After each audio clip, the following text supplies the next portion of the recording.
tal, amigos y amigas teleaudientes?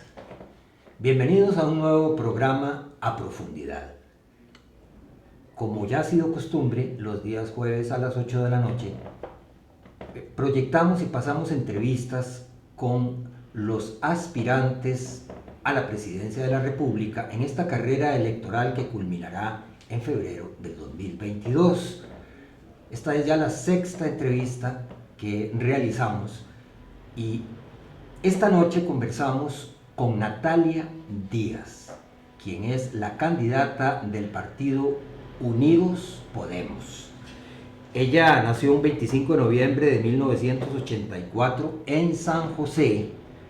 Aunque nació en la ciudad capital, su familia es originaria de Punta Arenas y Guanacaste. Sobre esto Natalia nos va a conversar. También vamos a conversar con ella sobre sus aspiraciones, sobre su trayectoria, para que usted, amigo y amiga que nos sigue, sepa quién es ella. Bienvenida, Natalia, a Profundidad. Muchas gracias, Fernando. Buenas noches a usted y a todos los que nos están escuchando, y realmente muy agradecida por esta invitación. Con muchísimo gusto. Empecemos, como dicen, desde el principio. Nace en San José, pero tiene alguna afinidad con Punta Arenas y Guanacaste. Cuéntenos un poquito cómo pasó usted su infancia. Bueno, mi familia es oriunda de esas dos provincias, a quienes amo con todo el corazón. Realmente mis abuelos maternos viven, bueno, mi abuelo falleció en diciembre del año pasado, lamentablemente, pero mi abuela todavía vive en el centro de Punta Arenas, ahí por el Parque Victoria, donde aprendí a andar en bicicleta. Ahí aprendí a andar en bici, en el Parque Lobo también frente a la playa. Entonces casi que mi niñez la pasé en Punta Arenas la mayoría del tiempo, en los momentos de vacaciones y demás, me gustaba mucho ir. Mis otros abuelos también son, bueno, de Punta Arenas uno, de Guanacaste la otra abuela. Ellas dos son de Guanacaste, Liberia, la de mi padre, y la de mi mamá de Avangares. Qué curioso. Sí, y los dos abuelos son de Punta Arenas Centro. Así es, entonces realmente lo que tengo es que nací y me crié en San José, por supuesto, en Moravia toda la vida, pero siempre he tenido el arraigo de Punta Arenas, y de hecho voy por lo menos una vez al mes a ver a mis abuelos, a visitar, en general. Gran nostalgia, yo siento una nostalgia increíble por Punta Arenas, porque yo soy mucho más viejito que usted, pero recuerdo cuando era chiquillo ir a Punta Arenas, era una maravilla. Es una muelle, todo después precioso. Ya adolescentes a la deriva y el pliquit y todas esas cosas. Y la gente de San José iba mucho a las fiestas allá y todo. Por supuesto. Sí, claro. Y ahí se mezclaban todas las clases sociales. Así es. Vive en Moravia de niña. ¿Iba a la escuela? Niña, ahí también todo, hasta más o menos como los 25 años, que ya empecé a vivir sola, ¿verdad? Me fui a hacer una maestría, después empecé a vivir en la Garita de la Juela, viví en Brasil de Mora, en Escazú, pero mis papás todavía viven en Moravia, entonces paso una gran parte del tiempo ahí. Me gusta mucho visitarlos, casi que nos vemos más de 4 veces por semana, una cosa así. Entonces soy muy familiar, me gusta mucho compartir con ellos, con mi familia más directa. Entonces realmente ha sido pues una época muy linda, toda la niñez, pero siempre yendo mucho a Punta Arenas, y sobre todo a Punta Arenas. Guanacaste no tanto, porque ya mis abuelos se vinieron de Liberia, entonces ya estaban en San José, fallecieron hace ya algunos años también los paternos, entonces me gustaba compartir, obviamente las responsabilidades de estudio y demás en San José, pero sí iba mucho a Punta Arenas. ¿Escuela pública, colegio público o es que...? Privado. Las dos. Las dos, sí, señor. ¿En qué escuela estuvo? En el San Joseph, ahí por La Guardia, en Moravia. Sí. Ahí estuve hasta los 12 años porque no había colegio. Después de ahí hice el examen de admisión para séptimo y entré al San Francis, me aceptaron, que también está ahí en Moravia. Ya mixto. Sí, entonces hice la secundaria ahí, que fue un proceso pues difícil de adaptación también, porque son dos sistemas completamente diferentes, muchas cosas. Entonces es bastante riguroso el colegio. Realmente creo que es un excelente colegio, aprendí muchísimo de temas de disciplina, sobre todo es muy importante para la formación de uno. Entonces estuve ahí hasta quinto año del colegio y después estudié en la universidad. ¿Qué carreras? Me gustaba mucho Derecho y Publicidad, al final me decidí por Publicidad. En la parte de comunicación y mercadeo también me gusta muchísimo. Toda mi carrera profesional ha sido en la parte de comunicación o relaciones públicas directamente, pero Derecho me encanta también. Y es una de mis pasiones, y a raíz también del Congreso pues decidí empezar a estudiar Derecho. No pude terminarlo por las obligaciones, pero es algo que me encanta y que probablemente voy a terminar en algún momento de mi vida. Y usted obtuvo un máster, una maestría en Administración de Empresas. Así es. Con énfasis en finanzas, economía y desarrollo sostenible. Muy interesante, sobre todo para una persona que pretende guiar al país desde el máximo honor como presidente o presidenta de la República. Claro. Entonces, bueno, ya una vez con esos títulos, con ese bagaje ya educativo y académico, ¿qué hace Natalia? ¿Hacia dónde va y por qué se liga a la política y específicamente al movimiento libertario? Sí, bueno, yo trabajé toda mi vida en el sector privado, a excepción de esos 4 años que estuve como diputada de la República, pero siempre me he desempeñado ahí. Me interesa mucho la política porque efectivamente, bueno, en mi familia siempre ha habido un interés, entonces desde que estoy muy pequeña vivo la política de primera mano. Mi abuelito, bueno, un abuelo mío también, bueno, un abuelo fue diputado, el otro también fue gobernador en los 70. La verdad que la vena política está en la familia de alguna manera. Mi abuela también fue dirigente muy importante en Guanacaste, dirigente política, entonces ella también me enseñó muchas cosas, mis padres también de alguna manera vinculados, entonces todos los domingos de febrero yo siempre estoy en las escuelas. A mí me encanta vivir la fiesta electoral, ya no es lo mismo que antes, ¿verdad? Ha cambiado mucho. Y la pandemia además ha venido a afectar tremendamente, de eso vamos a hablar ya casi al final del programa. Sí. Pero sí, la idea era saber por qué se identifica con el movimiento libertario, por toda su formación académica. Por la formación académica ya decidí yo entrar en la juventud de ese partido cuando tenía 19, 20 años más o menos. Entonces allá me formé políticamente, ¿verdad? Aprendí muchísimo, después me separé por la forma de hacer política de su líder histórico, pero la formación que viví ahí pues obviamente fue algo que... ¿Cuánto tiempo estuvo? Estuve más o menos como 14, 15 años, bastante, toda la formación y bueno, estuve a los 19, 20 iniciando, pasé por todo el proceso electoral, o sea, he sido guía fiscal, miembro de mesa, coordinadora electorales, o sea, todo lo que tiene que ver con la política lo he vivido directamente desde muy joven y ya después aspiré a un puesto de elección popular, trabajando lo que son las asambleas cantonales, por supuesto, no fue un puesto, digamos, puesto por el candidato, sino votado en la asamblea. Entonces así llegué a ser candidata por el segundo lugar de San José para diputada, en el año 2013 fue la nominación, 2014 ingresé al Congreso, y después de eso hicimos esta nueva agrupación política Unidos Podemos. Antes de hablar, ¿por qué se separa específicamente? Sí. Usted me dice que por la forma de hacer política de Otto Guevara, pero quisiera saber un poquito más cuál es esa forma que no le gusta. Y su experiencia como diputada, que también ha enriquecido su currículum. Sí, por supuesto.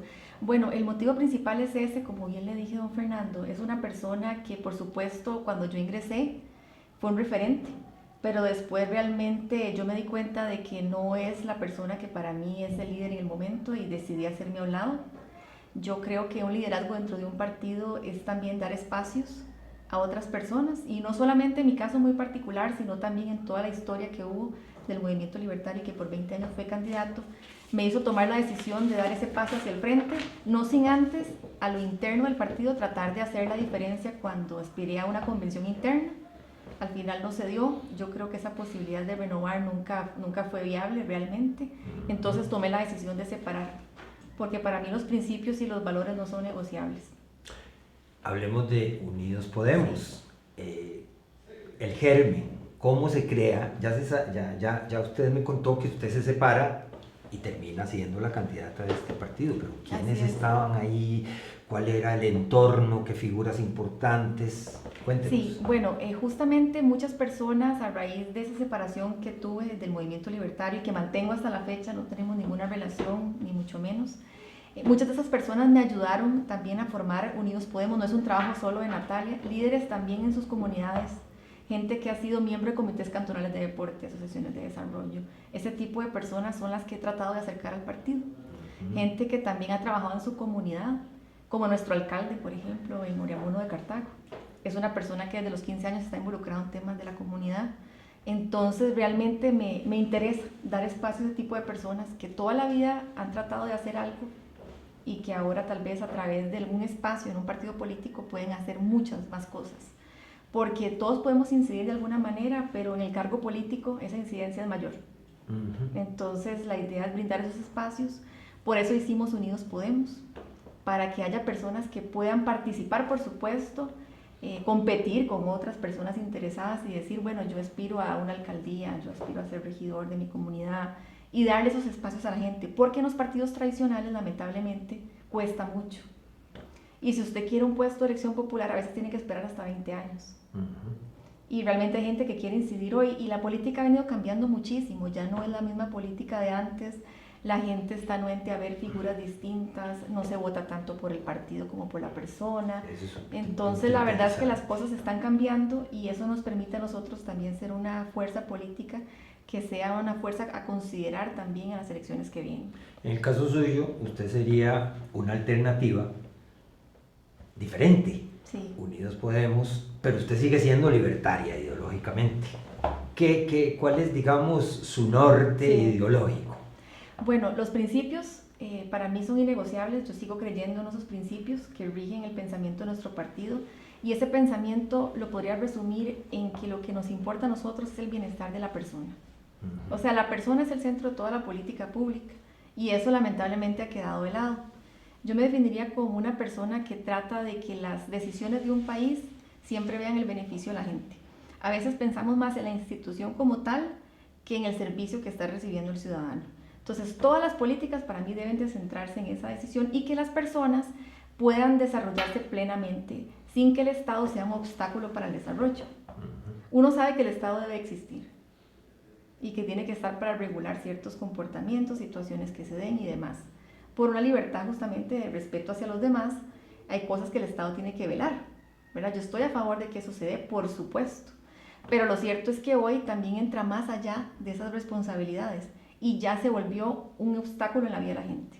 Entonces persigue a quien trabaja, en vez de decirle qué necesita usted para que usted trabaje mejor, cómo hago para que usted se asegure más fácilmente en la caja, cómo puedo hacer como Estado para que usted pague los impuestos de manera sencilla, para que las cargas sean las más bajas posibles, pero todos contribuyamos, para que los impuestos sean los más bajos y necesarios, pero no seguir con la idea de aumentar y aumentar impuestos, porque es un círculo vicioso.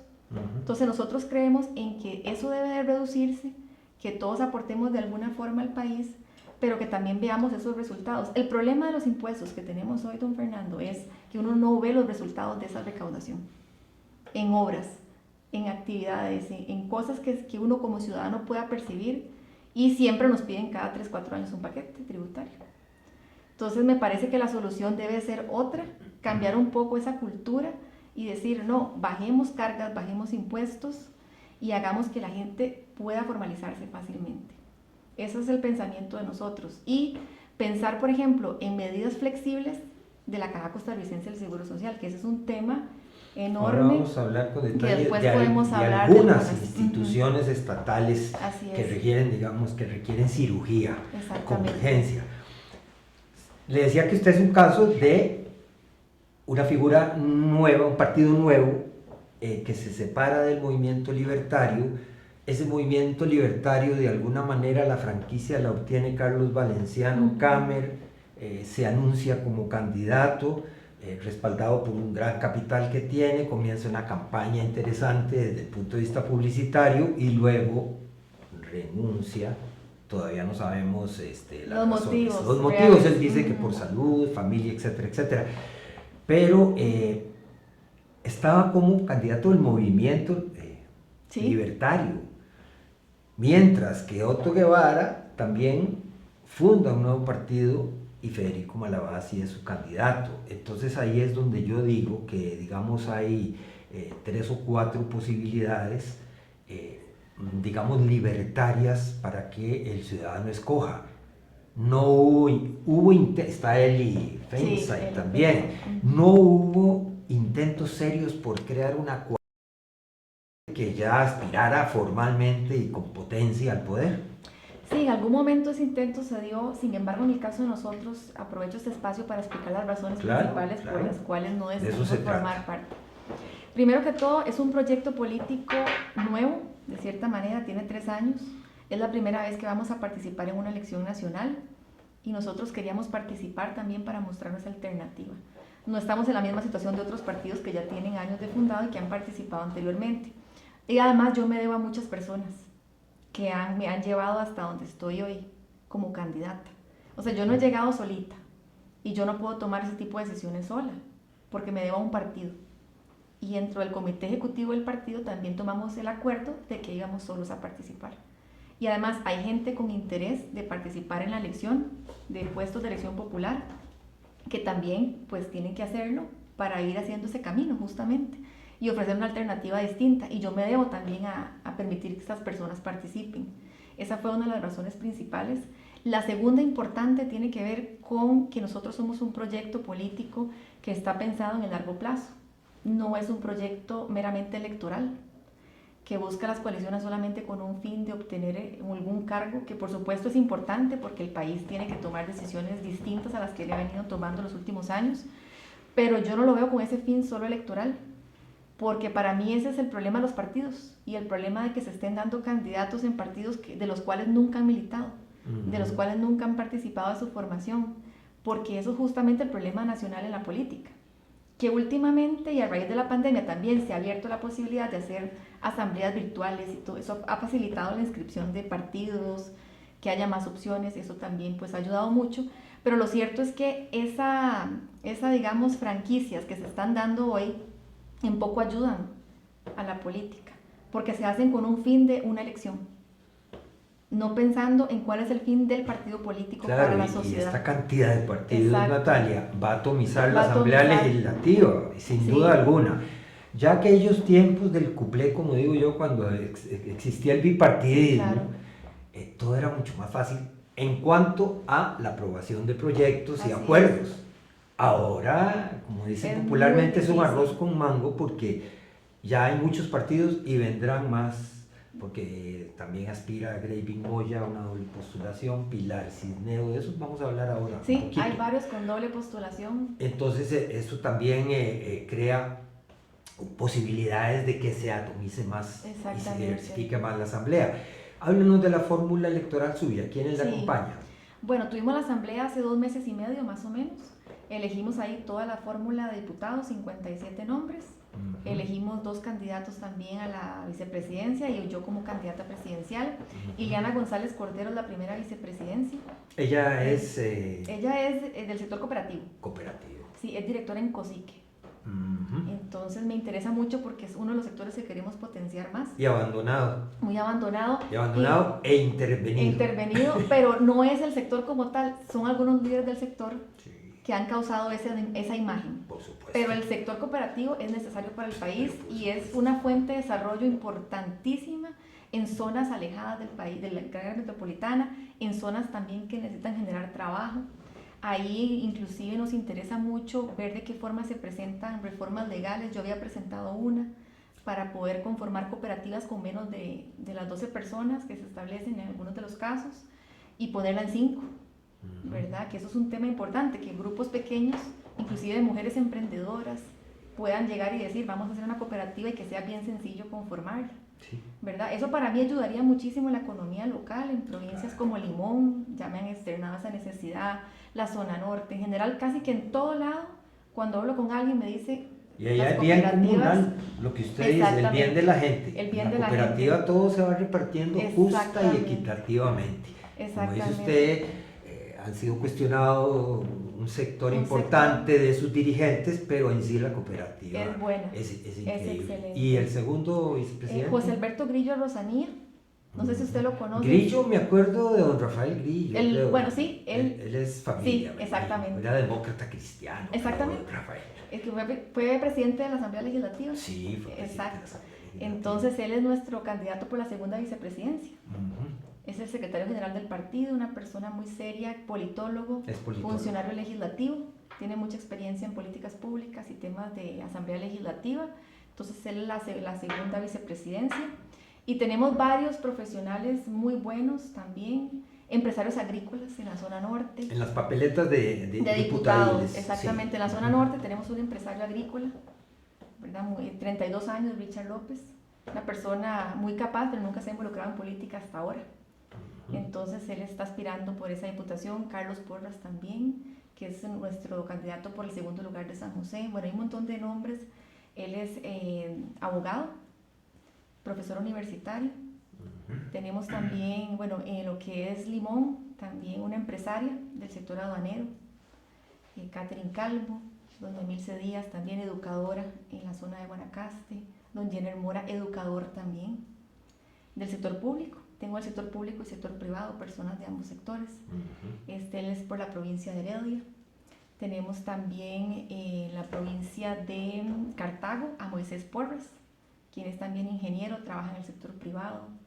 Una persona que siempre se ha involucrado en temas comunales directamente, Comité Cantonal de Deportes, carreteras de su zona, asesora de honores de la Municipalidad de Oriamuno en Cartago. Entonces, gente que, digamos, ha estado en diferentes sectores y que ha aportado de alguna manera, pero que hasta ahora toma la decisión de dar ese paso hacia adelante. Bueno, caras nuevas. Caras nuevas. Mucha gente en este país está pidiendo caras nuevas. Ah, bueno, y Punta Arenas, perdón. Ya, sí, sí. Punta Arenas. La tengo Y Punta Arenas, que he estado, bueno, don Carlos Federico Pardo, también de mucha experiencia en el ámbito municipal, y él es arquitecto. Y tenemos a María Alexandra Cubero, 25 años, nuestra candidata más joven, muy capaz en la zona sur del país, periodista. Sobre eso le iba a hablar, que si había un balance de edades y de experiencia, porque eso es fundamental, ¿verdad? Experiencia. Yo creo en la juventud, pero en la juventud también que se prepare y se compromete a trabajar duro. No por el solo hecho de ser joven es que uno tiene que tener derecho a asumir cargos. Me parece que ese balance entre experiencia y juventud es necesario. Uno no lo sabe todo. Hay personas con mucha más experiencia en muchas áreas y uno está para tener la humildad de escuchar a esas personas y aprender y ser sabio en el sentido de saber escuchar las necesidades de la gente. Yo no tengo ningún problema si el día de mañana yo digo una cosa y resulta que yo digo, no, yo pienso que esto ya no lo veo de esta manera porque me comentaron de este tema y puedo cambiar la opinión perfectamente. ¿Por qué? Porque uno evoluciona. ¿Verdad? Obviamente yo no soy la misma persona cuando ingresé al Congreso que la que soy hoy, ¿verdad? Y ninguno es la persona de antes, siempre uno va aprendiendo, madurando esa experiencia. Hay una evolución, indudablemente. La experiencia. Y hay un balance, mucha gente menos de 40 años en las papeletas, pero hay un balance también con experiencia, así es. ¿Cuál es para usted, Natalia, el principal problema que agobia al país? Bueno, el desempleo, por supuesto, el alto costo de la vida que se relaciona también. Hay muchos problemas, corrupción, pero yo diría que el desempleo es, lo que tenemos que atacar nosotros de primera entrada. Porque, ¿cómo hacerlo? Bueno, yo creo que es, primero, simplificando el Estado. ¿Verdad? ¿Qué podemos hacer, por ejemplo, ingresando a la presidencia? Un tema urgente, más que el tema legal que no me compete a mí, ¿verdad? Porque como presidente hay unas cosas que uno puede hacer y otras no. En el tema de llegar a la presidencia es revisar reglamentos y decretos.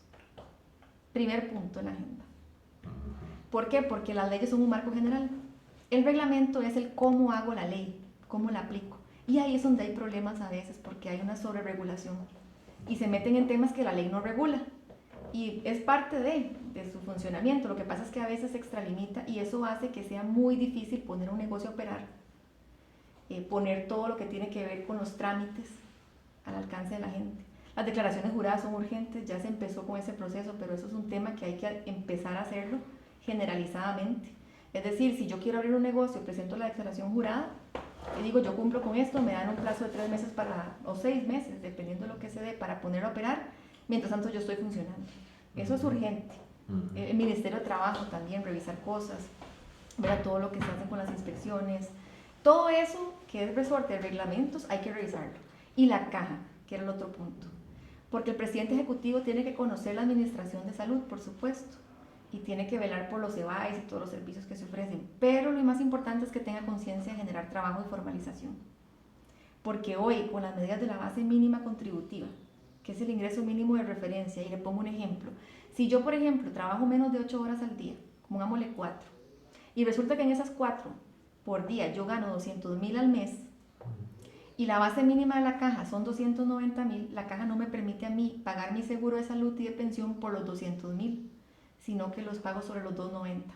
Entonces son 90,000 colones más caros los cálculos, ¿verdad? Sobre esa base, cosa que igual no la estoy recibiendo. Entonces eso hace que la gente no se pueda asegurar. Ese es un punto urgente. Hay que instruir a la presidencia ejecutiva de la caja a que haga las reformas necesarias con acuerdo de junta, porque ahí hay 3 miembros de gobierno, 3 del sector privado, de los patronos y 3 de trabajadores. Con 5 votos de los 9 se hace mayoría para hacer cambios y no se necesita la ley. Entonces, para mí eso es urgente, que la presidencia ejecutiva de la caja pueda impulsar esos cambios vía acuerdo de junta. Y a lo interno, saber negociar los temas. El otro punto, trabajadores independientes. Urgente para el país. Ahora está precisamente ese proyecto en discusión. Es algo, vean, es inmanejable. O sea, usted tiene que pagar casi doble de cuota como si fuera patrono y trabajador. El 93% de ellos están informales. Si usted se quiere ir a asegurar, vea, nadie en su sano juicio ahorita se va a ir a la caja a asegurar así pueda pagar, porque le hacen el retroactivo. Entonces usted llega a la caja y le dice, vean, vengo operando hace 2 años, pero yo de buena fe llego y digo, yo quiero aportar a la seguridad social y tener mi pensión y el seguro. Todos queremos tener pensión y seguro. Entonces llego y digo, aquí estoy. ¿Hace cuánto opera? Cruzan la información de lo que usted ha pagado de renta, le hacen el retroactivo y está a 10 años hoy. Sí. Quiebran a la gente. Claro. Eso es lo que está pasando. O sea, no puede pagar. No puede pagar, entonces son deudas millonarias, gente que nunca va a aportar, que nunca va a recibir el beneficio, y es gente que en 20 años es carga para el Estado, porque no tiene pensión, no tiene seguro de salud, y la gente va envejeciendo y cada día vive más. Entonces, ¿qué pasa con esto? De que el Estado va a tener que ver qué hace para resolver eso si no lo quiere resolver hoy, porque la carga está ahí, y hay 50% de los trabajadores están en informalidad. O sea, 900,000 personas hoy están sin aportar ni a la caja ni a Hacienda. Sí, es un panorama. O sea, no podemos seguir pensando así. Entonces, la caja si no ve esto como algo urgente, igual que Hacienda, y no empieza a bajar impuestos, aquí esto se va a ir agravando y con la mentalidad lamentable de que cada 3 años meten un paquete nuevo de impuestos, pero no hay recorte del gasto. Entonces, si usted mete impuestos y el gasto sigue igual, es como echarle agua a un canasto. Y es un círculo vicioso que cae en la gente que es clase media, que es uno de nuestros temas fundamentales. Que ya casi no existe. Que ya no existe y que hay que fortalecerla porque realmente ha sido el pilar de nuestro país. Por supuesto. Ese es el tema.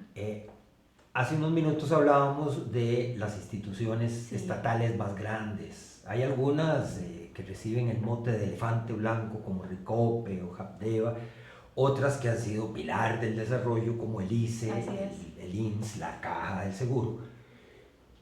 Y hay quienes dicen que hay que hacer un recorte de empleados importantísimo en el sector público, de 100,000, 200,000 empleados. Bueno, pero ¿para dónde va esa gente? Eso es un tema central. Y segundo, cómo fomentar el empleo sin necesidad de echar a decenas de miles de trabajadores del sector público. ¿Está el sector privado en capacidad de absorberlos? Habría que ver. Habría que ver. Y ahí, digamos, bueno, se podría coordinar una alianza con el sector privado, con la bolsa de empleo, porque definitivamente algunos podrían ir ahí. Pero antes de ir a ese tema, porque yo realmente no puedo hablar de forma irresponsable, don Fernando, sin tener los números y tener una evaluación de Mideplan en mis manos. Ya hay unas etapas que se han venido desarrollando con Mideplan de evaluación institucional, pero eso hay que agilizarlo. No se puede estar haciendo y durando todo el tiempo. Es decir, tener el estudio en mano y decir, vamos a ver. Obviamente el criterio también es un criterio de lo que conoce uno, pero siempre respaldado en la información. Entonces, antes de eso, paralelamente está la evaluación institucional de Mideplan y luego el gasto público. Porque a mí nada me sirve vender activos del Estado, ni cerrar instituciones y dejar a gente desempleada si el gasto sigue igual. Porque entonces agarro esa plata y se me va a ir en gasto corriente. Igual termino en el mismo problema. Voy a vender todo para no resolver el problema. Exacto. Ese es el tema central. Porque el gasto en el presupuesto nacional del país, el gasto se va en 3 rubros. Es intereses y amortizaciones, el más serio de todos. El 5% del PIB se va en intereses. Es inmanejable. Y hay que renegociar la deuda interna del país con instituciones del mismo Estado que lamentablemente se aprovechan de la situación del Estado y las tasas que se le pagan son tasas carísimas, a veces del 8%, cuando digamos puede estar pagando un 4% a nivel externo. Entonces hay que renegociar eso internamente y ahí se puede liberar cierto flujo. Eso lo puede hacer sin ley el presidente, con las instituciones del Estado una vez que vayan venciendo. El otro punto es lo que tiene que ver con remuneraciones, que eso ya está en proceso, que es el empleo público. La Asamblea está a la espera del voto completo de la sala porque hasta que tengan el voto del empleo público puede la comisión de consultas ver el proyecto y ya ir a votación. Ahí, ese es parte de los proyectos del Fondo Monetario y ahí va a haber un ahorro importante que hay que solventar. Y el otro, que es un tema más serio, son las pensiones con cargo al presupuesto nacional, que es el otro rubro pesado. Y ahí está lo que es magisterio, poder judicial, ¿verdad? Expresidentes, todo ese tipo de pensiones. Y lo más grave, pensiones de gente que nunca ha cotizado. Es que eso es escandaloso. Sí, entonces hay que pensar en esos rubros y atacar eso paralelamente a la evaluación institucional. Porque si yo solamente empiezo a cerrar sin solventar el problema de raíz, que es el del gasto, termino botando el dinero. Entonces, para mí, sin eso es algo que no debe darse. ¿Cómo corre el tiempo? Otros, digamos, objetivos fundamentales que tiene usted en la mira en el caso de llegar a la presidencia de la República, aparte de fomentar el empleo. Bueno, el fortalecimiento de la clase media, eso es urgente. Como le decía ahora, la clase media ha venido a menos. Yo quiero volver al país en donde crecí, de alguna manera, y ver que haya oportunidades para la gente. Yo recuerdo, y se puede que se dé ahorita, pero no tanto como antes, yo recuerdo cualquier persona, compartía la gente de escuela pública, en una escuela pública gente de dinero y gente, digamos, de bajos recursos, porque la educación era buena. Por lo menos era una educación donde todos tenían las oportunidades de surgir. Hoy por hoy, vea lo que está pasando con la pandemia. La escuela privada sigue funcionando virtualmente porque todos tienen su computadora y eso va a seguir caminando, pero la pública, sumado a lo de huelgas, más lo que está pasando, ¿qué va a pasar con esa generación? Educación. Sí.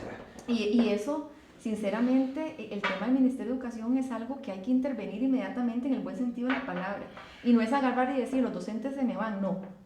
Es empezar a analizar y a poner orden, a meterse de cabeza, porque esto no es un tema que usted delega en su ministro de Educación.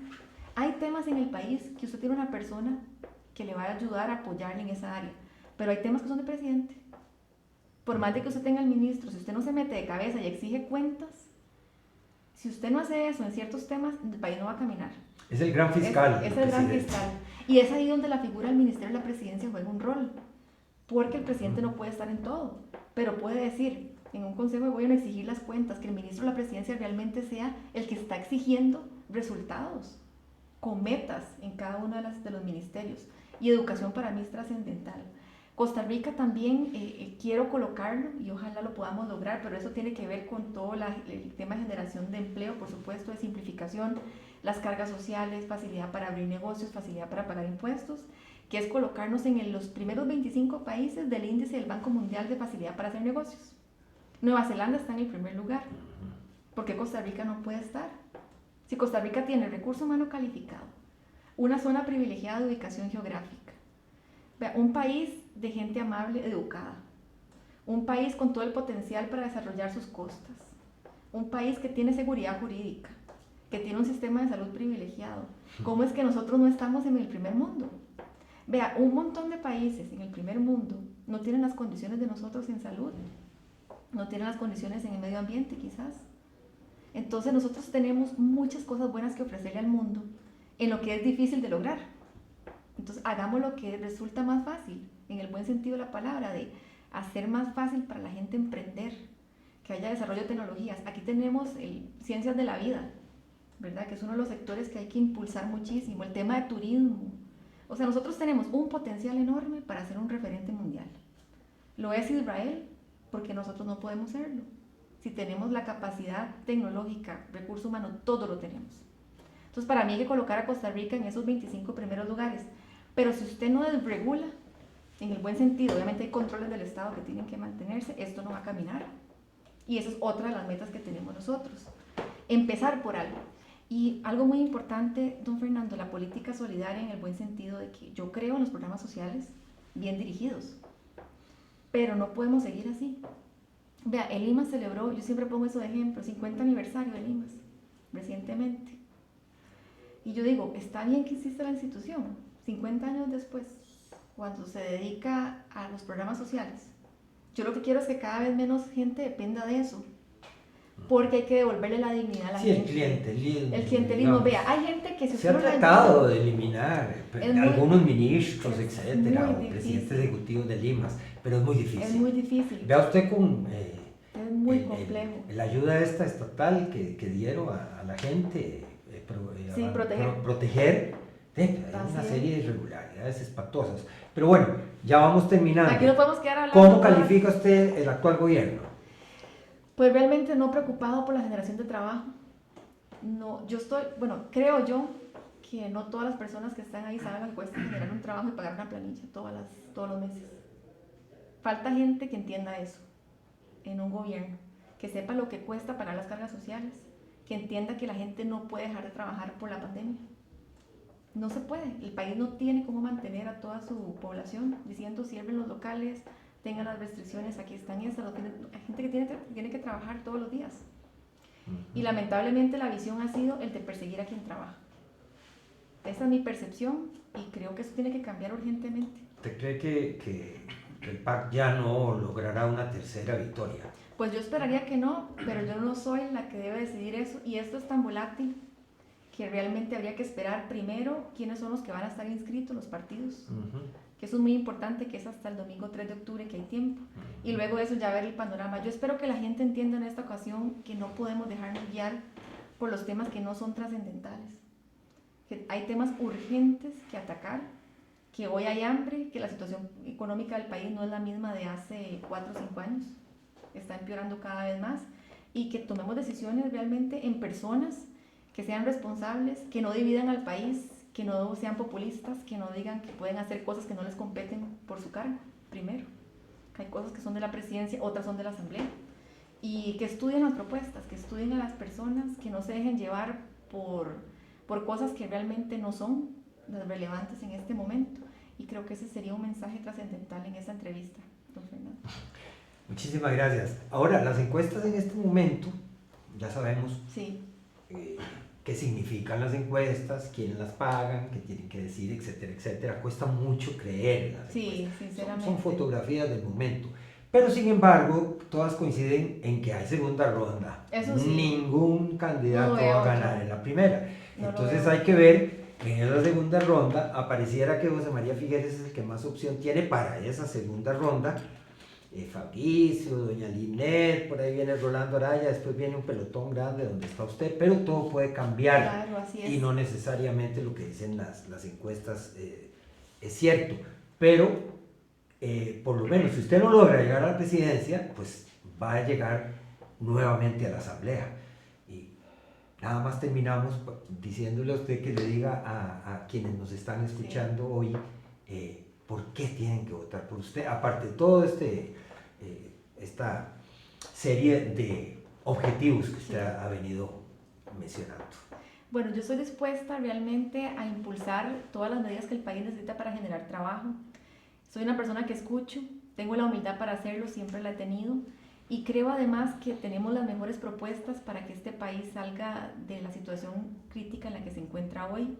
Me parece que escuchando es cuando tenemos la mejor oportunidad de entender de primera mano las necesidades, es lo que estamos haciendo también.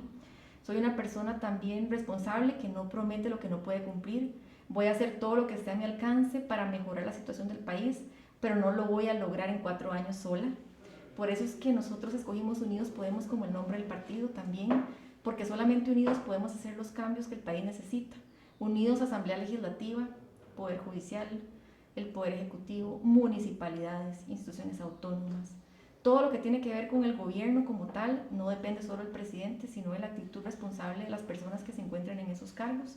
Y mi mensaje es que estudien las propuestas, que valoren quién es la persona que mejor representa sus ideales y que está dispuesta a tomar decisiones valientes por el bien del país.